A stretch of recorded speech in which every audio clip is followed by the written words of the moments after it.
Romanos, capítulo 13, a partir do verso 8.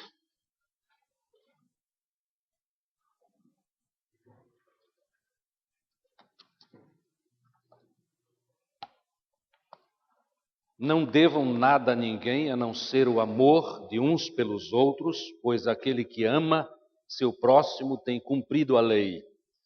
Pois estes mandamentos: não adulterarás, não matarás, não furtarás, não cobiçarás e qualquer outro mandamento, todos se resumem neste preceito: ame o seu próximo como a si mesmo. O amor não pratica o mal contra o próximo. Portanto, o amor é o cumprimento da lei. Que Deus abençoe sua palavra.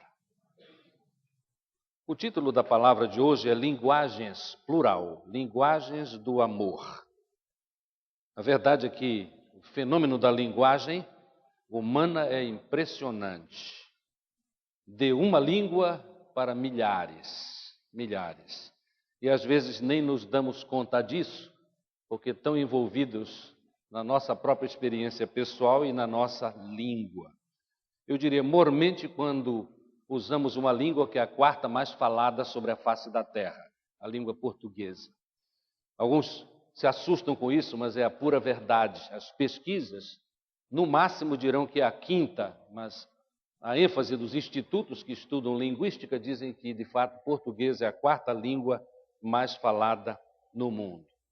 Quem sabe você se assustou por não conhecer as afirmações bíblicas sobre línguas, que eu disse de uma para milhares. E é verdade, porque este texto é pouco lido, até porque fica lá no esquecido Gênesis, que tantos do nosso mundo, até por causa de suas convicções pseudocientíficas, dizem que é inverdade, me refiro especialmente aos evolucionistas, mas Gênesis está aí para nos contar a respeito do processo de uma para milhares de línguas. Diz assim o capítulo 11, no princípio, no mundo havia apenas uma língua e um só modo de falar. Saindo os homens do Oriente, encontraram uma planície em Sinear e ali se fixaram. Disseram uns aos outros: vamos fazer tijolos e queimá-los bem. Usavam tijolos em lugar de pedras e piche em vez de argamassa. Depois disseram: vamos construir uma cidade com uma torre que alcance os céus. Assim nosso nome será famoso e não seremos espalhados pela face da terra. O Senhor desceu para ver a cidade e a torre que os homens estavam construindo. E disse o Senhor: eles são um só povo e falam uma só língua, e começaram a construir isso. Em breve nada poderá impedir o que planejam fazer. Venham, desçamos e confundamos a língua que falam, para que não entendam mais uns aos outros. Assim o Senhor os dispersou dali por toda a terra e pararam de construir a cidade. Por isso foi chamada Babel, porque ali o Senhor confundiu a língua de todo mundo. Dali o Senhor os espalhou por toda a terra. Afinal, quantas línguas há no mundo? Os últimos relatos que consegui hoje são 7.212 línguas.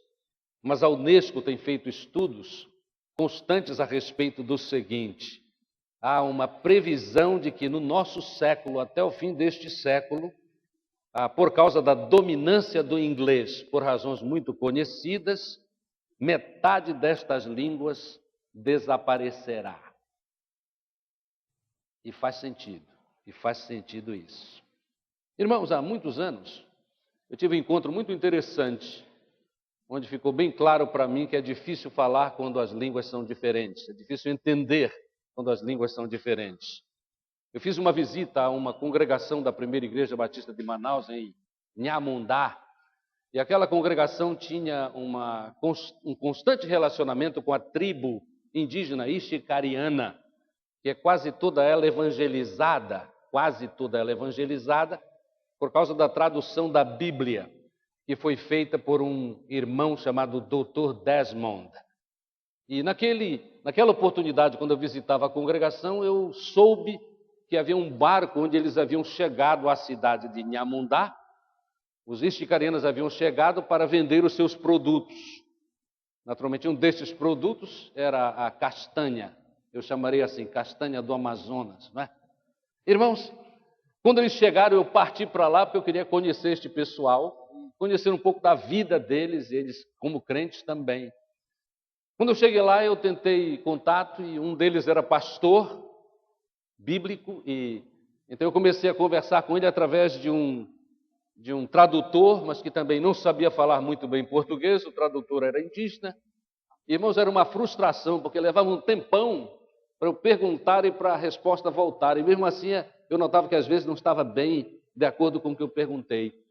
Num certo desespero, eu resolvi experimentar inglês com o índio. Aí eu falei, "Do you speak English?" Ele disse, "Yes, I do." O índio falava inglês perfeitamente.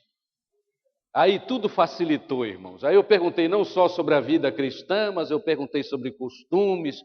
Passei uma manhã com eles, que foi uma verdadeira festa no tocante ao meu aprendizado sobre a vida deles. E isto pôde acontecer porque eu comecei a falar. Nós dois encontramos a mesma língua, a mesma língua.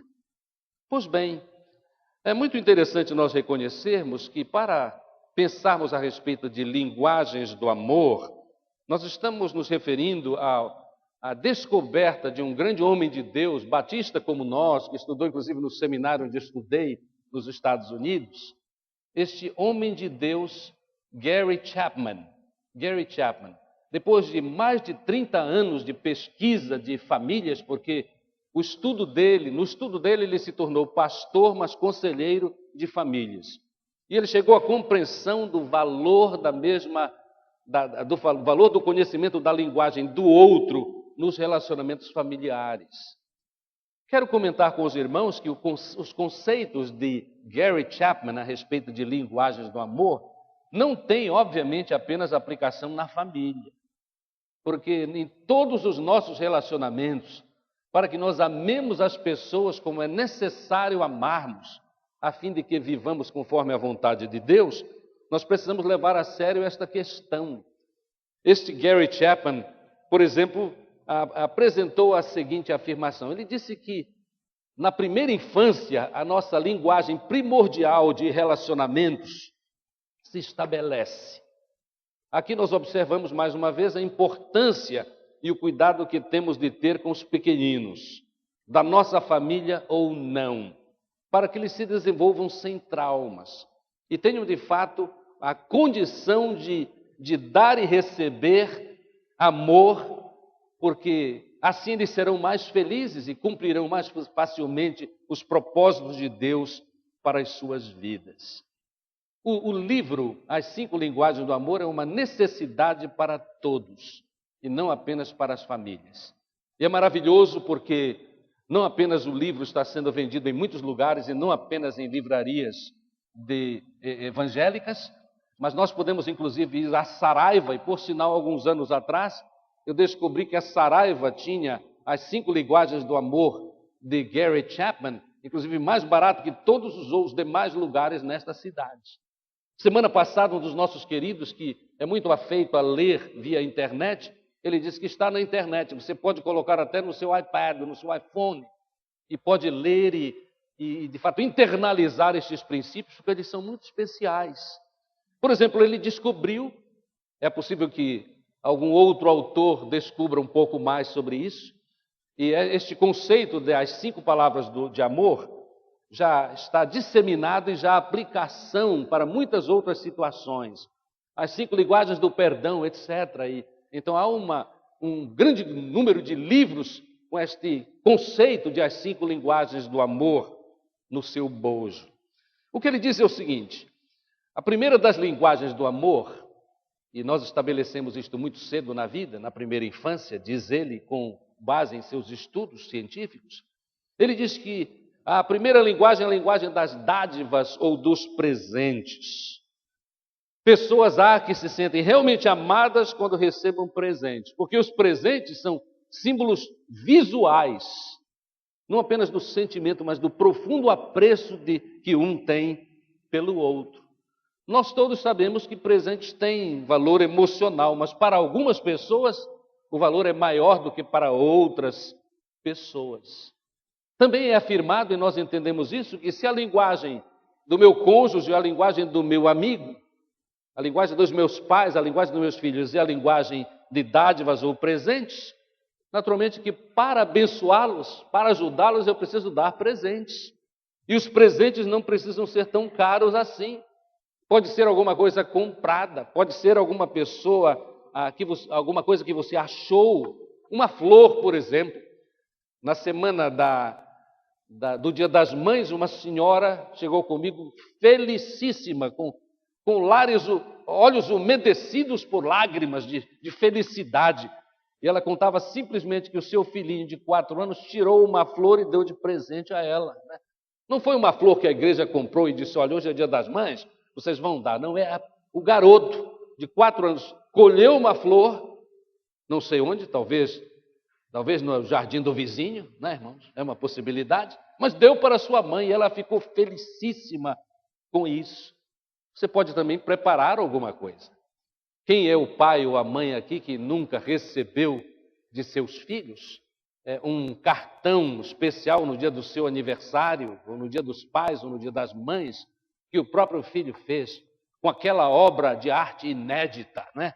Há pais que, inclusive, pegam aquele trabalho dos filhos e, para encorajá-los, inclusive, coloca em uma moldura e tem ali no seu quarto. Isso é importante para isso, porque confirma a necessidade deste amor. Então, presentes. Contudo, irmãos, parece tão simples isto, mas há pessoas traumatizadas no relacionamento familiar, falo a respeito de marido e mulher, que tem a seguinte história. Eu já ouvi mais de uma vez, em mais de um lugar, portanto ninguém vai descobrir de quem falo. Mas uma mulher casada há mais de 40 anos, ela me disse no gabinete pastoral o seguinte, pastor, por incrível que pareça, ela passava por crise com seu marido. E esta, a que me refiro, disse assim, sou casada há mais de 40 anos, mas pasme o irmão, pastor, o meu marido nunca me deu um presente. É para pasmar mesmo, né? Porque um marido com 40 anos de casado precisa ser muito, me permita, estúpido, para nunca ter dado um presente para a sua amada, e vice-versa.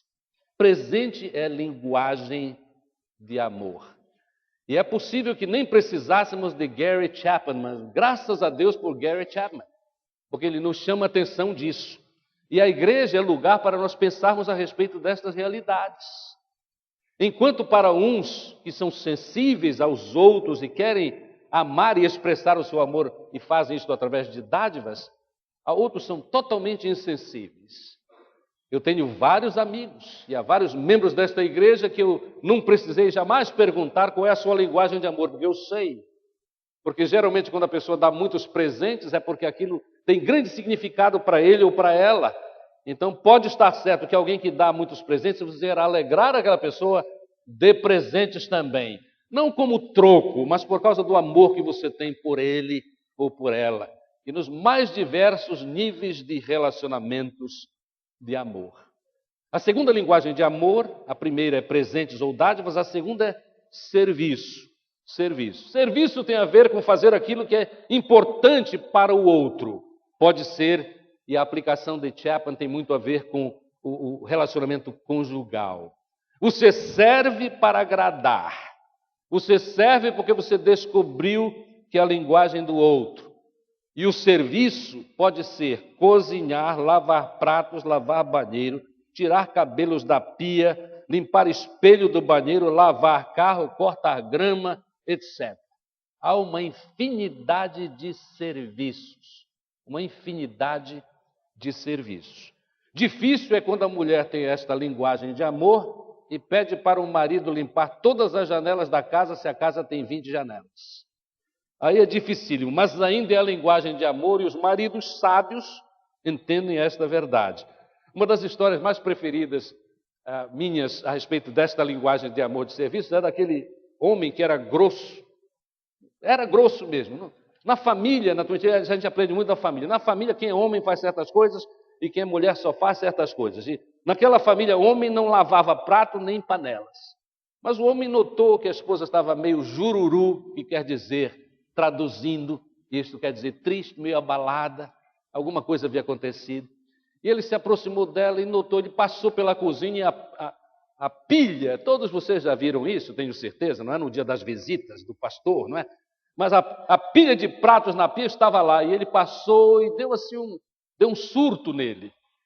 E ele então chegou e pegou e começou a lavar os pratos, lavou, ela passou e ficou logo toda sorridente. Ela passou e viu que ele estava lavando pratos, coisa inédita, ele nunca fazia isso na família dele, nenhum homem lavava pratos. Lavou tudo, e quando ela passou outra vez, ele estava terminando a pilha de pratos. Aí ela passou e disse assim: não esqueça as panelas, querido. Não esqueça as panelas. Eu gosto disso, mas olha, quem tem esta linguagem de serviço precisa ter muito cuidado em referência a como transmite que esta é a sua linguagem de amor, que precisa desta ajuda e que isto é muito significativo. Há uma grande diferença entre pedir e exigir. E há pessoas que são simples, não são más, mas são simples e não sabem a diferença entre pedir e exigir. Isto me lembra o seguinte: amar exige inteligência. Na primeira carta de Pedro está escrito assim, que os maridos devem amar suas esposas com inteligência. Naturalmente que a recíproca é verdadeira, as mulheres também. O conceito, linguagem do amor exige inteligência, existe aplicação a princípios que dão certo. Uma esposa amada é muito melhor do que uma não amada. E o marido também. Filhos, amigos. A amizade cresce, o amor cresce quando nós os abençoamos grandemente. Certo homem estava fazendo uma viagem no mesmo avião onde Gary Chapman estava. Ele conta isso nas primeiras páginas do livro já citado. E o cidadão, quando descobriu que ele era conselheiro familiar, disse assim: o que é que acontece depois do casamento? Ele se referia a dificuldades que surgem, que às vezes marcam até a destruição daquele relacionamento. E de fato, irmãos, alguma coisa acontece, e o que acontece é primordialmente o fato de que aquele amor romântico passa. E é para ser assim mesmo, porque o amor estável é mais do que amor romântico.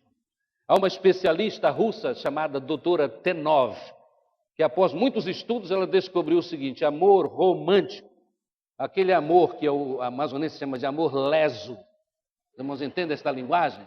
Só dura 2 anos, mas deve ser suplantado por um amor muito mais estável, porque o amor romântico tem interesse nele próprio.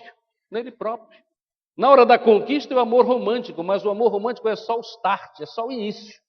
Depois vem o amor sólido, que se preocupa com o bem do outro. E não é à toa absolutamente que a palavra de Deus, em 1 Coríntios 13, versos 4 a 8, diz tudo aquilo que tratamos no domingo próximo passado. Este é o amor sólido que garante. É claro, romance continuará a haver, mas não naquele nível do início do relacionamento, os 2 primeiros anos. Vocês já imaginaram como seria a vida de alguém que namorou e noivou 7 anos? Quer dizer, 5 anos de nem estar casado ainda, já havia passado do romantismo. Eu penso muito sobre isso porque esta foi a minha situação com a Alice. Nós namoramos e noivamos por 7 anos, e ela diz que são 8. Provavelmente eu esqueci o primeiro ano, é coisa de homem. Vocês sabem disso, né? Mas passados os 2 primeiros anos, tinha que contribuir, alguma outra coisa devia contribuir. E contribuiu, graças a Deus. E há exemplos que eu tinha na igreja e também na família. E eu dou graças a Deus por isto. Irmãos, outra coisa que é importante como linguagem do amor, segundo Gary Chapman, é tempo. Tempo quer dizer tempo de qualidade, prioridade para o outro. Tem a ver com dar total atenção. Total atenção. Não é assistir jogo do Flamengo juntos. Não é. É estar juntos dando atenção emocional. Para alguns homens isto é bastante difícil, por causa da natureza masculina, que é muito forte. Esta questão de tempo parece difícil e nós temos de trabalhar, nós homens temos de trabalhar bastante esta questão de tempo de qualidade. Fazer algo juntos que o outro aprecia, mas fazer com prazer e não resmungando. E não devemos resmungar nem em privado e nem em público, porque alguns que resmungam em público. E a mensagem recebida pela esposa, sem dúvida alguma, isto prejudica. O ponto central deste tempo de qualidade é estar juntos, fazer juntos. Por exemplo, refeições juntos é interessante. E neste tempo tão corrido, quando alguns de nós somos forçados a ficar no escritório e não voltar para casa senão tarde da noite, nós precisamos cuidar da vida. Eu ouvia ontem um jovem casal e o marido, com muita sensibilidade, disse o seguinte, eu ouvi a conversa quando eu ia passando numa festa onde estive. Ele disse, há 1 ano eu estou lembrando, eu não tiro tempo de qualidade com a minha esposa. E eu tenho de tratar disso. Eu folguei, fiquei muito feliz, porque está uma pessoa jovem que está interessado em cuidar disso.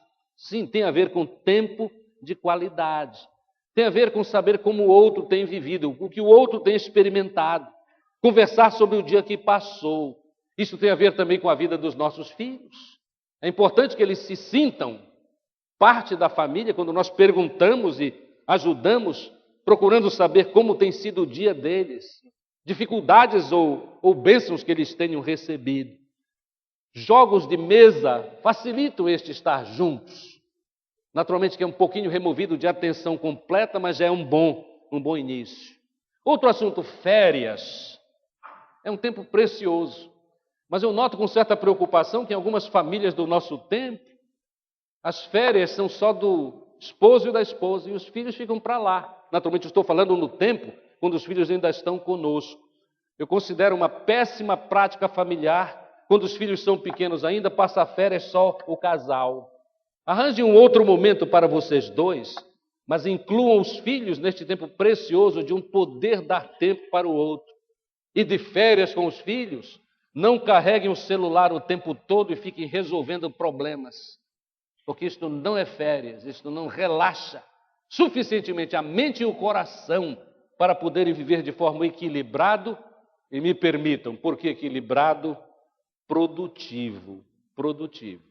Devemos lembrar que esta conversa, este uso do tempo de qualidade, tem muito a ver com diálogo. Diálogo é conversa, é entendimento entre duas pessoas, é compartilhamento de experiências, pensamentos, crescentemente na área de comunicação, sentimentos e desejo. Não é só informação.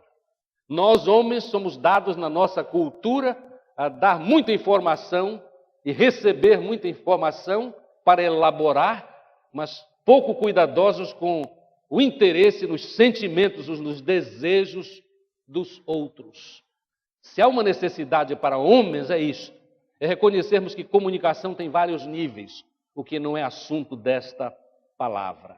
Mas, irmãos, se a linguagem do cônjuge é tempo de qualidade, nós precisamos nos treinar a respeito de comunicação. Porque casamento é relacionamento e não problemas a serem resolvidos. Quando nós estamos lidando nesta área de tempo, de qualidade, como linguagem do amor pelo outro, nós precisamos ouvir estas sugestões interessantes que colhi uma das minhas leituras. Mantenha contato visual. Contato visual. Não faça alguma outra coisa em paralelo. Há pessoas que são, por causa do seu nível de inteligência e atenção, capazes de fazer 5 coisas ao mesmo tempo. É verdade. Mas quando você estiver dando tempo de qualidade, você precisa disciplinar-se. Não faça algo em paralelo. Procure perceber sentimentos. Observe linguagem não verbal. Ninguém precisa de um curso sobre linguagem não verbal. Na cultura nós aprendemos isso facilmente. Não interrompa. Desculpem os amados maridos aqui entre nós, mas isto é para mim e para os irmãos. Geralmente na nossa cultura de norte do Brasil, eu falo de cátedra porque eu sou do norte do Brasil, nós somos mestres em interromper conversas de nossas esposas. E às vezes este erro é gritante e nem nos apercebemos. Alguns dos irmãos desta igreja, eu tenho percebido, têm esta dificuldade, como eu tenho a tendência de fazer também. E nós precisamos cuidar disso. Porque a esposa não vai engrossar conosco, mas prejudica o entendimento do amor e tempo de qualidade. Não interrompa. Aliás, por causa de experiências recentes com alguns grupos, eu quero dizer para os irmãos que eu sempre fico assim, angustiado quando eu vou a algum lugar onde todos falam ao mesmo tempo. Certo? Os irmãos estão entendendo o que eu estou dizendo. Todos falam ao mesmo tempo. Um tema é dado e todo mundo fala ao mesmo tempo. Convenhamos, o proveito desta conversa é destruído. É destruído. É parte da disciplina, a bem da boa comunicação e a experiência de amor que queremos nos grupos, que cada um fale a seu tempo. Eu tive um mentor, quando eu era bem jovem, pastor Malcolm Tolbert, e um dia na igreja onde eu vivia e onde eu cresci, lá em Belém do Pará, a primeira igreja batista do Pará, certa altura, numa palestra que ele estava dando, ele disse assim, ele é angustiado, disse uma coisa assim meio grossa, mas que nós entendemos perfeitamente e procuramos mudar, pelo menos naquele dia. Ele disse assim, quando um burro fala, o outro murcha a orelha. É esse princípio. E nós entendemos. Então, irmãos, olha, cada um no seu tempo, aí fica melhor, porque aí eu ouço o teu pensamento, a tua ideia, aí eu posso responder, porque eu ouvi. Quando muitos falam, ninguém ouve, não há condição de ouvir. Ou então eu ouço só uma parte, não sou totalmente abençoado. É na Bíblia que diz assim, responder antes de ouvir é pura tolice. Olha lá, livro de Provérbios, tem que ouvir. E aí responde. E aí outro entra na conversa. Isto pode nos ajudar tremendamente.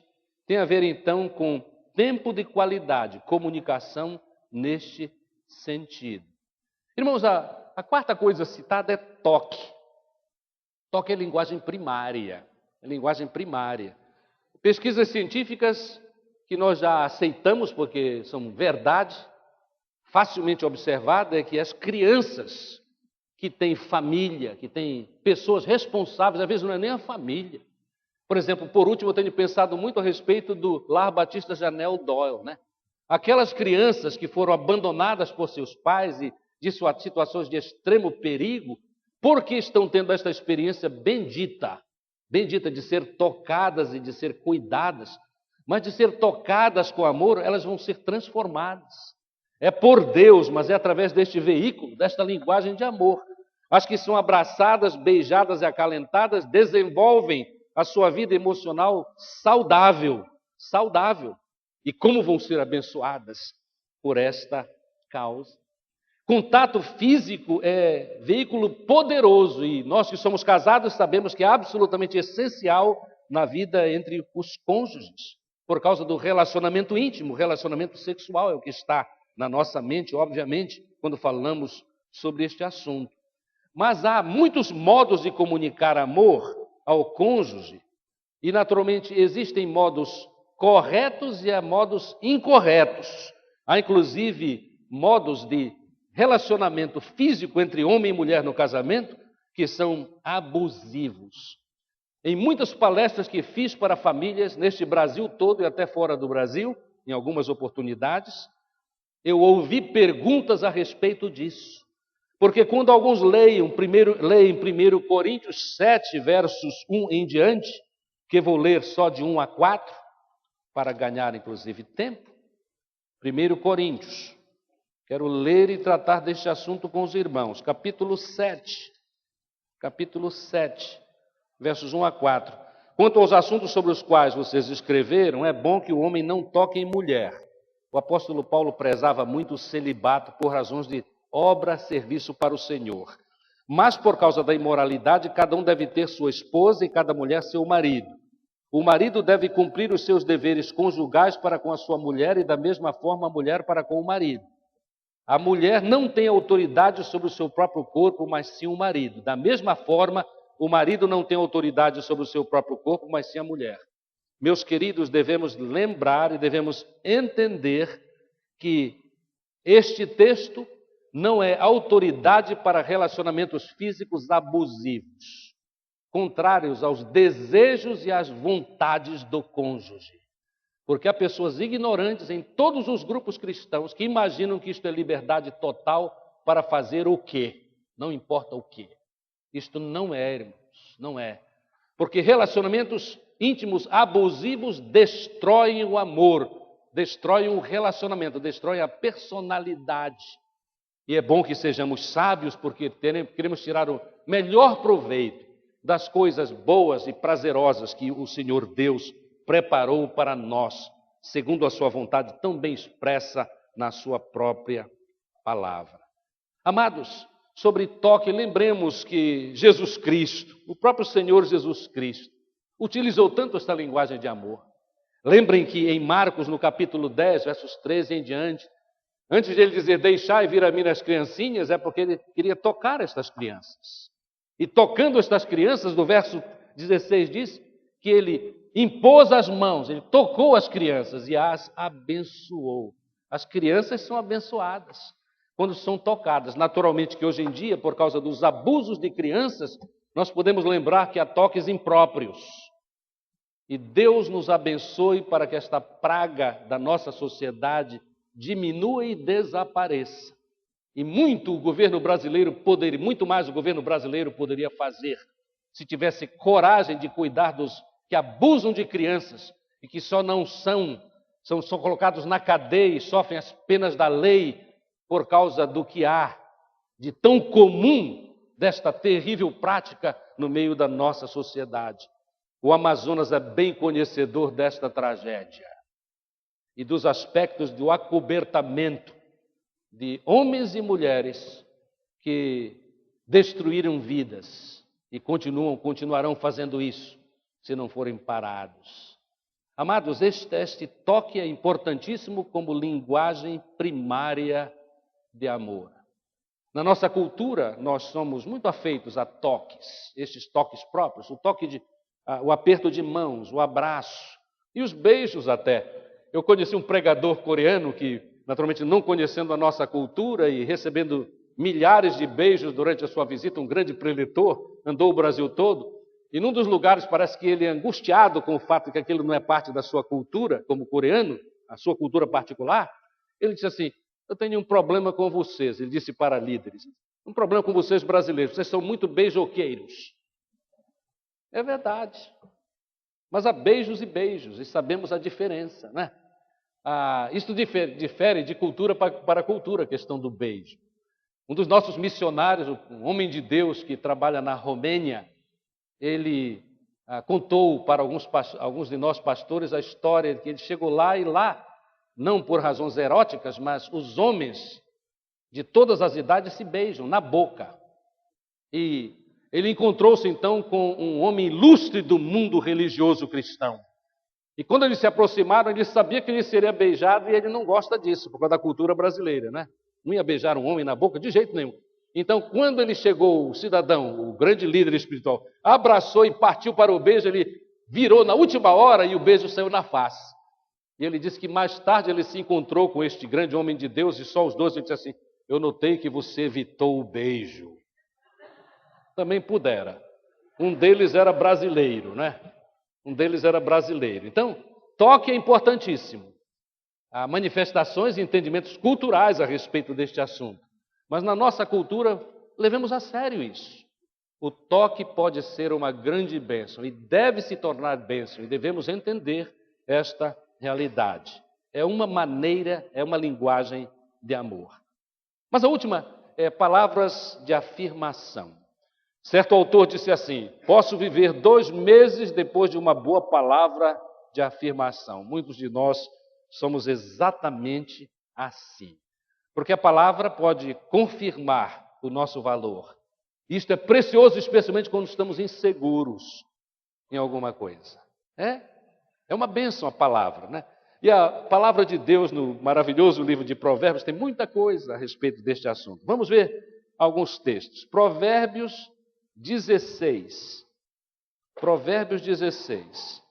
Sugiro que os jovens e adolescentes entre nós leiam mais o livro de Provérbios. Tem muita sabedoria para nós. Mas sobre as palavras, o valor das palavras de afirmação, capítulo 16 e verso 24 diz assim, as palavras agradáveis são como um favo de mel, doces para a alma e ainda trazem cura para os ossos.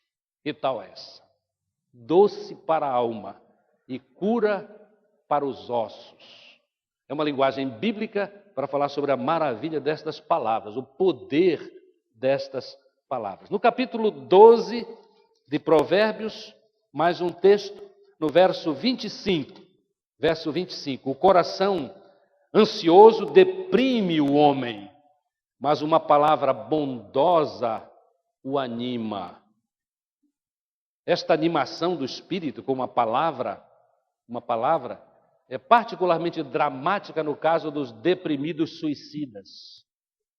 Vocês devem conhecer caso após caso de alguém que estava a fim de pôr a sua vida, de eliminar a sua vida. Mas a palavra veio naquele momento. Uma das irmãs que está entre nós, eu lembro que uma vez eu chamei esta irmã para que fizesse um trabalho de encorajamento, e fez. E foi uma bênção, porque foi no momento exato. Circunstâncias eram difíceis para que eu fosse lá como homem. Chamei esta irmã cumpriu a sua palavra, aquela palavra animou. Houve uma mudança, não é só esta palavra, mas Deus usou isto para mudar aquele estado depressivo em que uma outra pessoa se encontrava. A palavra é muito poderosa como demonstradora de amor. Mas esta palavra tem de ser direta, tem de ser cuidadosa. Às vezes a palavra no meio de famílias é assim, descuidada, não é? Descuidada. É falta de amor esse descuido. Eu li há muito tempo a história, por exemplo, de uma família que o filho mais novo, ele tinha boca muito grande. Aí a família apelidou ele de piranha, boca grande, piranha. Esse tipo de apelido, parece que é uma questão de amor, mas não é não. A gente não pode expor as dificuldades físicas das pessoas com algumas afirmações assim, alguns apelidos. Eu lembro um outro senhor, esta é uma história pessoal da minha família, que o cidadão tinha uma barriguinha muito, muito grande, e aí o apelido que deram para ele foi cabra prenha. E quando dizia assim, já sabia, todo mundo sabia o que era, mas não se faz isso, não se exponha à dificuldade do outro. Isso trazia vergonha para aquele irmão. Isso não é palavra de afirmação, isso é palavra para destruir, para destruir. E olha, nós temos que ter cuidado, a gente ri porque a gente sabe que é verdade, né? Às vezes dá um apelido para uma pessoa, ou então a pessoa na família, a criança não gosta daquilo que disseram sobre ela, daquele nome escolhido. E ela reclama aí, mas a família insiste. Não devemos fazer isso. Não devemos fazer isso. Irmãos, as palavras são importantes. Palavras movem montanhas. Não é só oração que move montanha, a Deus. Palavras movem montanhas. Eu creio que Gary Chapman, que no seu livro conta sobre o assunto, ele conversou com uma senhora que veio ao seu gabinete de orientação psicológica e ela estava irritada, já planejando abandonar o marido, porque o marido nunca pintava o quarto do casal, nunca pintava. Pintava as outras coisas. Ele era, porventura, pintor, mas não pintava o quarto. E ela suplicava, pressionava, ele não fazia. E foi um assunto que veio para o psicólogo. O psicólogo ouve cada coisa, irmãos, é incrível, né? Que é importante para as pessoas, e é verdade. E aí ele disse, olha, é o seguinte, nunca mais fale no assunto. A orientação do Gary Chapman para essa mulher, aflita, porque o quarto não era pintado há 5 anos. Nunca mais fale sobre o assunto. Mas como, olha, se é o que eu quero, e porque eu não, a senhora veio receber a orientação, nunca mais fale sobre este assunto. Agora faça o seguinte, quando a senhora se encontrar com ele, se a senhora não sabe, faça um estudo da vida do seu marido e veja o que a senhora pode dizer sobre ele, para ele, que é bom e é verdadeiro. Uma coisa boa que ele faz. Ela saiu de lá meio irritada, mas resolveu usar o remédio do Gary Chapman e ela descobriu algumas coisas que podia dizer sinceramente do marido. E ela começou a dizer aquelas coisas. Houve uma mudança completa. Dentro de 1 mês ele pintou o quarto. Dentro de 1 mês ela contou o quarto. E ela relatou para o Gary Chapman a respeito do grande milagre na vida e no relacionamento deles. Eu disse no início, é verdade. O conceito de linguagens do amor tem aplicação geral, mas tem também valor específico, especialmente na vida da família. Mas a questão que alguns levantam é a seguinte, mas como é que eu descubro mesmo a linguagem do outro? Você descobre observando, estudando o outro. O que também você estuda a sua própria vida. Por exemplo, alguns princípios. Eu coloquei isto, mudei um pouco a linguagem para me tornar possivelmente mais claro. Como descobrir a linguagem de amor? A sua, por exemplo. O que você solicita mais frequentemente da sua esposa ou daquela pessoa importante da sua vida, geralmente revela a sua linguagem. É a sua carência. Se você é honesto consigo mesmo. O que você pede, geralmente, é a sua linguagem. Outra, segunda coisa. O que você faz para agradar pessoas, geralmente também revela a sua linguagem pessoal. No início desta palestra, eu disse para os irmãos que há pessoas que gostam muito de dar presentes. Com estas pessoas, nós devemos dar presentes para elas, que geralmente é a linguagem de amor deles, daquela pessoa. Isso é muito comum. Então, observação. E outra, há uma grande importância nesta questão da descoberta da linguagem de amor, que nós nos revelemos. Você se revela para o seu esposo ou para a sua esposa? Alguns dirão sinceramente, não. Está perdendo tempo. Revele. Não há nenhum relacionamento mais íntimo do que o relacionamento entre marido e mulher. Não há. Revele. Revele. Você não deve ser ostra, porque alguns são ostra, fechado, né? Fechado. Ele não diz nada, ou ela não diz nada. Quando uma pessoa diz assim, provavelmente há dificuldades enormes de comunicação.